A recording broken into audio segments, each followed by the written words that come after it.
അല്ലാഹുവിന്റെ റസൂല് പറയുകയാണ്, നിങ്ങൾ ഖബറിനെ ഓർക്കണം. എന്തുകൊണ്ടെന്നാൽ നാളെ നിങ്ങൾക്ക് പോയി കിടക്കാനുള്ള ഖബറുണ്ടല്ലോ, ആ ഖബർ നിങ്ങളോട് വിളിച്ചു പറയുന്നുണ്ട്, അന ബൈത്തുൽ ഖുർബാ, ഞാൻ അപരിചിതത്വത്തിന്റെ വീടാണ്. അന ബൈത്തുൽ വഹദാ, ഞാൻ യുടെ വീടാണ്. അന ബൈത്തുൽ തുറാബ്, ഞാൻ മണ്ണിന്റെ വീടാണ്. അന ബൈത്തുൽ ദൂദ്, ഞാൻ പുഴുക്കളുടെ വീടാണ്. അല്ലേ? ചിതലും പുഴുക്കളും താവളം പെരുത്തുണ്ടതിൽ, സന്തോഷമാണവയ്ക്കു നീ ചൊല്ലുന്നതിൽ. അല്ലേ? എന്തെല്ലാം കാര്യങ്ങളാണ് നമ്മൾ ആലോചിക്കേണ്ടത്.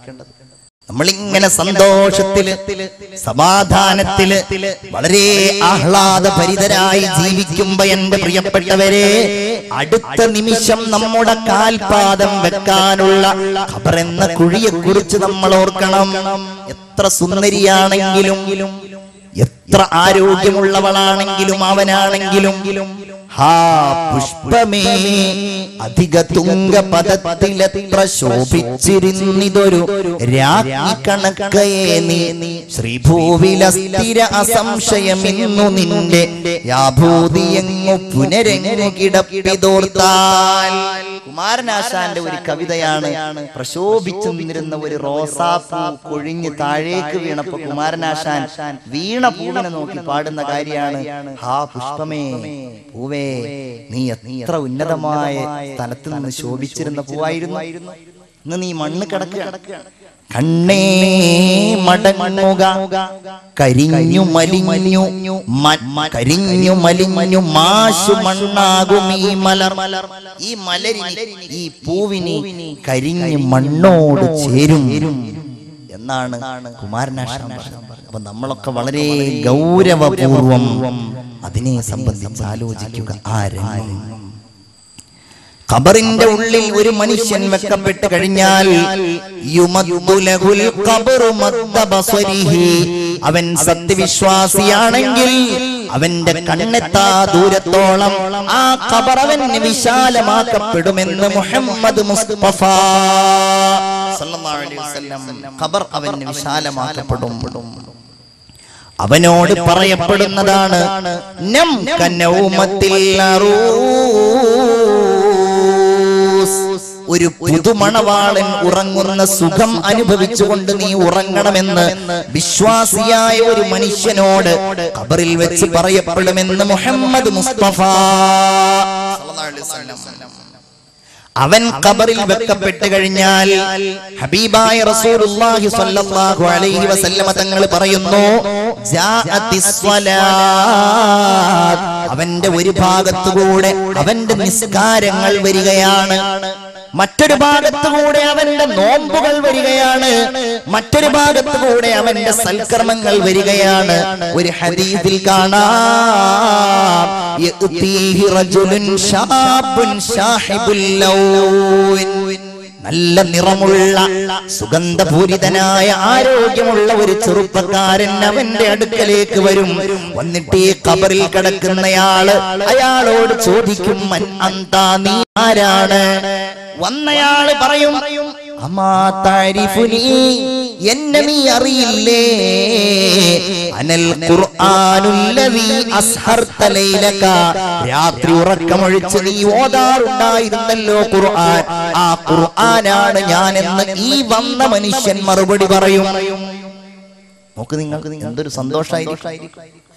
രാത്രി ഉറക്കൊഴിച്ച് ഓതിയവർക്ക്, രാവിലെ പരിശുദ്ധ ഖുർആൻ പാരായണം ചെയ്തവർക്ക് ഖബറിന്റെ ഉള്ളിൽ അല്ലാഹു തമ്പുരാൻ ആ ഖുർആനിനെ ഒരു മനുഷ്യ രൂപത്തിൽ നൽകുമെന്ന് മുഹമ്മദ് മുസ്തഫ സല്ലല്ലാഹു അലൈഹി വസല്ലം. നോക്കൂ നിങ്ങൾ, നിസ്കാരം അവനോട് പറയുമെന്നാണ്. നീ കണ്ടില്ലേ അദാബിന്റെ രംഗങ്ങൾ നീ കണ്ടില്ലേ? എന്നാൽ അല്ലാഹു തആല നിന്നെ അതിൽ നിന്ന് രക്ഷപ്പെടുത്തിയിരിക്കുകയാണ്. വല്ലാഹി അസാല ദായിമൻ ഉംറുഹു, കുല്ലുഹു ഫിൽ അമൽ വഇന്നമസ്തറാഹൽ ആൻ. അദാബിന്റെ ഈ അക്രമികളായ ഈ മുഴുവൻ അക്രമികളായ ആ സന്നാഹങ്ങളോടും നിസ്കാരം പ്രതിരോധം തീർത്തുകൊണ്ട് പറയുന്നതാണ്, അല്ലയോ അക്രമികളെ, ഈ മനുഷ്യനിൽ നിന്ന് നിങ്ങൾ അകന്നകന്നു പോകണം. എന്തുകൊണ്ടെന്നാൽ ഈ മനുഷ്യൻ അയാളുടെ ജീവിതത്തിൽ നിസ്കാരത്തിലായിരുന്നു.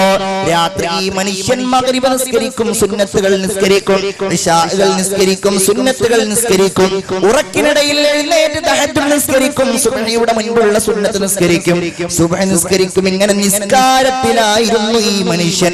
അതുകൊണ്ട് നിങ്ങൾ അകന്നു പോവുക എന്ന് നിസ്കാരം ഈ മനുഷ്യനോട് പറയുമെന്ന് മുഹമ്മദ് മുസ്തഫ സല്ലല്ലാഹു അലൈഹി വസല്ലം. അതുപോലെ അവന്റെ ക്ഷമ വരും, അവന്റെ ക്ഷമ അവനോട് സംസാരിക്കും. അവന്റെ അടുക്കലേക്ക് മലക്കുകൾ വരും. ആ മലക്കുകൾ അബ്സാറുഹാ കൽബർഖിൽ ഖാതിഫ് വഅസ്വാതുഹുമാ കർറഅദ്. വലിയ ഇടിമുഴക്കമുള്ള ശബ്ദവുമായി ഭീകരമായ രൂപത്തിൽ ആ മലക്കുകൾ വരുന്നു. പക്ഷേ ഈ നല്ല മനുഷ്യന്റെ അടുക്കലേക്ക് വരുമ്പോ ആ മനുഷ്യന്റെ അടുക്കലേക്ക് വരുന്ന മലക്കുകൾ സുന്ദരമായ രൂപം സ്വീകരിക്കും. അവർ മനോഹരമായ രൂപത്തിലാകും.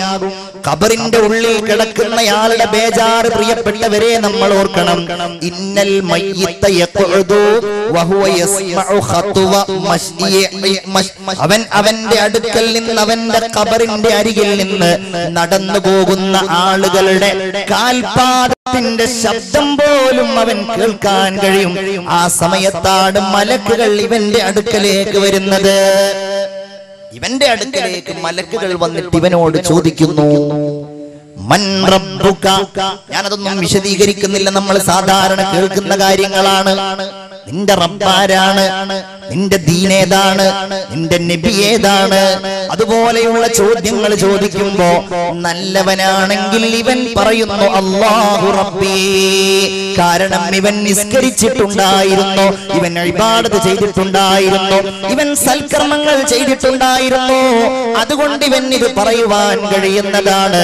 റസൂലുള്ളാഹി സ്വല്ലല്ലാഹു അലൈഹി വസല്ലമ തങ്ങളുടെ ചിത്രം കാണിച്ചുകൊണ്ട്, റസൂലുള്ളാഹിയുടെ രൂപം കാണിച്ചുകൊണ്ട് ഈ മനുഷ്യനെ സംബന്ധിച്ച് ചോദിക്കുന്നു, മാ കുന്ത തഖൂലു ഫീ ഹാദർ റജുലില്ലദീ കാന ബൈന അൽഹുരിക്കും. നിങ്ങൾക്കിടയിൽ ഉണ്ടായിരുന്ന ഈ മനുഷ്യനെ കുറിച്ച് നിങ്ങൾക്ക് എന്താണ് നിനക്ക് അഭിപ്രായപ്പെടുവാനുള്ളത്? ആ സമയത്ത് ഇദ്ദേഹം പറയുന്ന ഓരോ കാര്യങ്ങളും അല്ലാഹുവിനെ കുറിച്ചും നബിയെ കുറിച്ചും ഓരോരുത്തരെ കുറിച്ചും പറയുന്നു. നമുക്ക് പറയാൻ കഴിയണം, അല്ലാഹു തൗഫീഖ് ചെയ്യുമാറാകട്ടെ. നന്നായിട്ട് ആമീൻ പറയൂ, അല്ലാഹു തൗഫീഖ് ചെയ്യുമാറാകട്ടെ. ഇതേതെങ്കിലും അമേരിക്കയിലെയോ ബ്രിട്ടനിലെയോ ഒന്നും കാര്യമല്ല. നമ്മുടെ ഓരോരുത്തരുടെയും കാര്യം, നമ്മുടെ ഓരോരുത്തരുടെയും കാര്യം അല്ലേ? മുഅ്മിനായ ഒരു മനുഷ്യന്റെ അടുക്കലേക്ക് വരുമ്പോ ആ മുഅ്മിൻ അവിടെ ഇങ്ങനെ ഉറങ്ങായിരിക്കുന്നതാണ്. ഹദീസിൽ കാണാം, മുഅ്മിനായ മനുഷ്യനെ ഈ മലക്കുകൾ ഉറക്കിൽ നിന്ന് മാർദ്ദവമേറിയ രൂപത്തിലായിരിക്കും വിളിക്കുന്നത്. അങ്ങനെ ഇവൻ മറുപടിയൊക്കെ അങ്ങ് പറഞ്ഞു കഴിഞ്ഞാലോ, ഫയുനാദി മുനാദ്, അവിടെ നിന്നൊരു അശരീരി കേൾക്കുന്നതാണ് ഖബറിന്റെ ഉള്ളിൽ നിന്ന്, അൻ ഖദ് സദഖ, സത്യം പറഞ്ഞു ഇവൻ.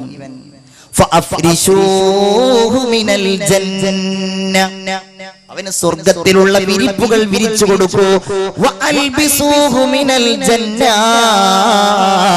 അല്ലാഹു തആലയുടെ മലക്കുകൾ പറയുന്നു, സ്വർഗത്തിലുള്ള വസ്ത്രങ്ങൾ അവന് നൽകൂ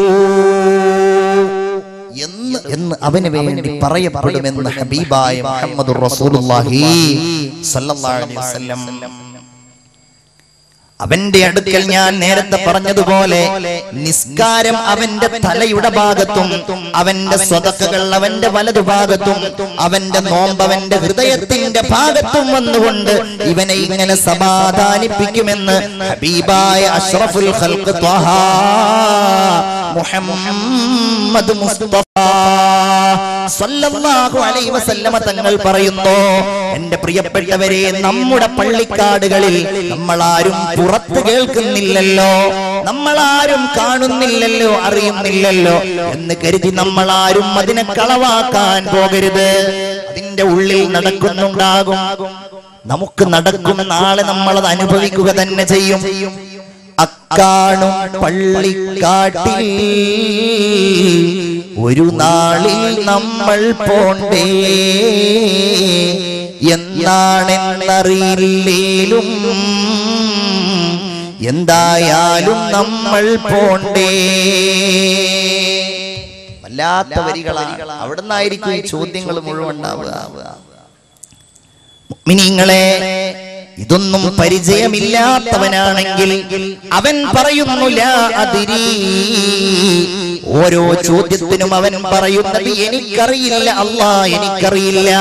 ആ സമയത്ത് അല്ലാഹുവിന്റെ മലക്കുകൾ, ഭീകര സ്വരൂപങ്ങളായ മലക്കുകൾ പറയുന്നത് ലാ ദറൈത, നിനക്കറിയില്ല അല്ലേ, നിനക്കറിയില്ല അല്ലേ എന്ന് ചോദിച്ചുകൊണ്ട് ആ മലക്കുകൾ അവനെ വളരെ ക്രൂരമായ രീതിയിൽ ദണ്ഡുകൾ ഉപയോഗിച്ചുകൊണ്ട് അവനെ ശിക്ഷിക്കുകയും അവൻ ഇങ്ങനെ ആർത്തട്ടഹസിക്കുകയും നരകത്തിന്റെ ഭീകരതയിലേക്ക്, അവന്റെ ഖബറിന്റെ ഏകാന്തതയിൽ അവന് നരകത്തിന്റെ ഭീകരത അവന് നൽകപ്പെടുകയും ചെയ്യുമെന്ന് ഹബീബായ നബി മുഹമ്മദ് മുസ്തഫ സല്ലല്ലാഹു അലൈഹി വസല്ലം.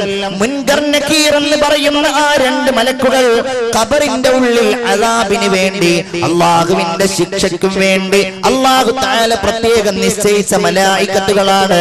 ആ മലക്കുകളുടെ ഏറ്റവും വലിയ പരിപാടി എന്ന് പറയുന്നത് ഈ മനുഷ്യനുള്ള ശിക്ഷകൾ നൽകലാണെന്ന് ഹബീബായ നബി മുഹമ്മദ് മുസ്തഫ സല്ലല്ലാഹു അലൈഹി വസല്ലം